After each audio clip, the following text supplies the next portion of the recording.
Hello everyone, we now continue our story from the last episode. Deng Liqun, known as the contemporary leftist king, took advantage of Li Rui's rectification in Yan'an and had affairs with Li's young wife, Fan Yuanzhen. This happened in the spring of 1943 when Yan'an was engaged in a rescue campaign during the Yan'an rectification period. Li Nanyang's father, Li Rui, was suspected of being a secret agent and was being censored by the security department. Fan Yuanzhen, Li's wife, was targeted for being rescued, and Deng Liqun was assigned by the Political Research Office to carry out the so-called political rescue of Fan Yuanzhen, helping her to get rid of her non-proletarian ideology and establish a Marxist worldview. Surprisingly, Deng later began a love affair with Fan. What is even more outrageous is that the communist general Huang Kegong, who failed to propose marriage, fired 2 shots to kill Liu Qi, a young 16-year-old female student of the Sha'anxi North Public School, and later shamelessly accused the young girl of luring revolutionary soldiers. In 2013, Chinese writer Liao Siguang revealed in Hong Kong's Trends magazine that, according to the memoirs of Chen Xinren, former director of the Diplomatic Academy and one of the early Communist Party leaders, Feng, was also a playboy who had broken other people's marriages and seized their wives. Chen Xinren joined the Leftism League in 1933 in Beiping and was appointed editor of the magazine Theory and Creation. Later in 1934, he traveled to Japan to continue his editorial work. In Tokyo in 1935, Chen Xinren and Fang Ji got married and 1 year later gave birth to their daughter. Chen Xinren was 20 years old at the time, and Fang Ji was 17.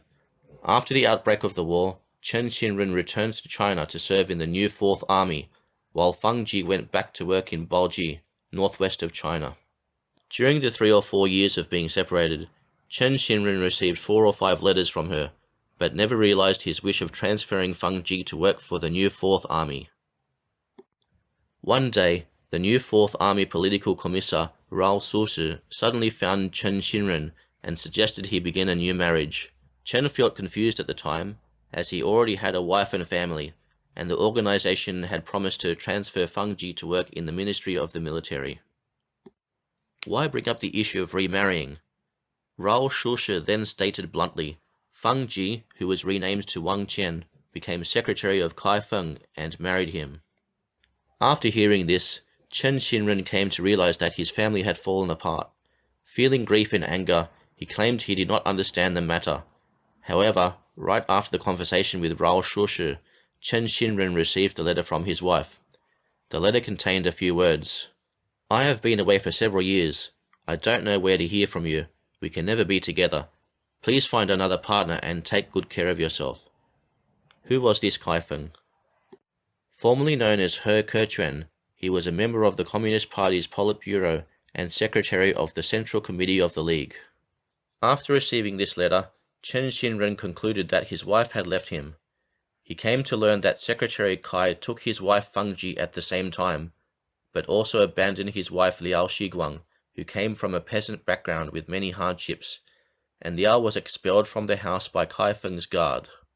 Liao went on a long march with Feng and lost 2 children during the journey. You can imagine how cold-blooded the top communist officials were when they treated their wives with such cruelty for the sake of their new love. Based on other people's memoirs, Liao went to Feng's home later with a knife. Feng asked, "What are you doing here?" Liao Siguang shouted, to kill you both." Then Feng tried to protect Wang Qian and injured his hand in the process. Feng and Wang Xi got married in Yangjialing. No one attended their home wedding at the time. Feng again abandoned his mistress, Fang Ji.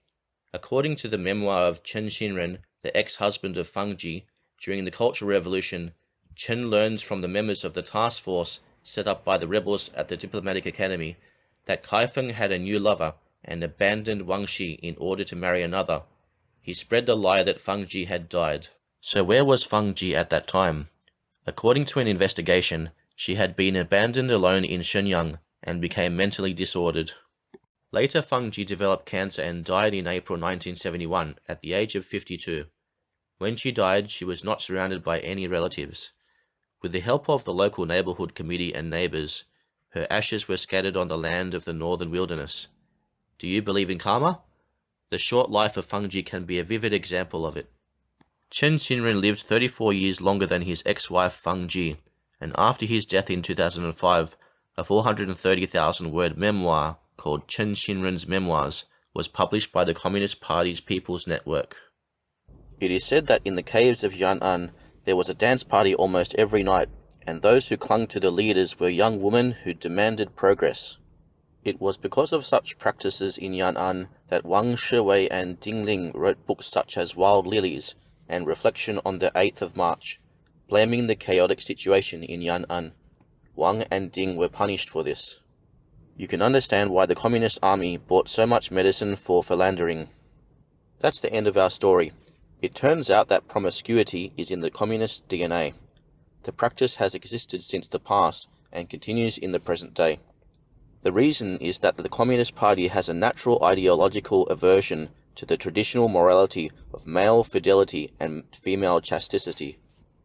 Marx, the founder of communism, raped his maiden and gave birth to a child for Engels to raise. Engels lived with two sisters. Lenin, the leader of the Communist Party of the Soviet Union, had a 10-year affair with Inesha, and a French woman. Lenin also enjoyed prostitution and contracted syphilis. His successor, Stalin, was also promiscuous, taking over other people's wives and so on. It's not surprising that the Communist Party leaders and members of the party inherited such a gene to be promiscuous, as we all know that Mao Zedong changed wives frequently, and in his later years he had a large number of concubines. Jiang Zemin and Song Zuying's public promiscuity was also a scandal known to everyone in the Communist Party. A large number of senior Communist Party officials have mistresses and indulge in sex. It is not difficult to explain why the society, controlled by the Communist Party, is full of lewdness and prostitutes. We can assert that unless communism is removed and the Communist Party is destroyed, there will be no hope for Chinese society. That's all for this episode. Please like and subscribe to our channel and share with your family and friends. See you next time.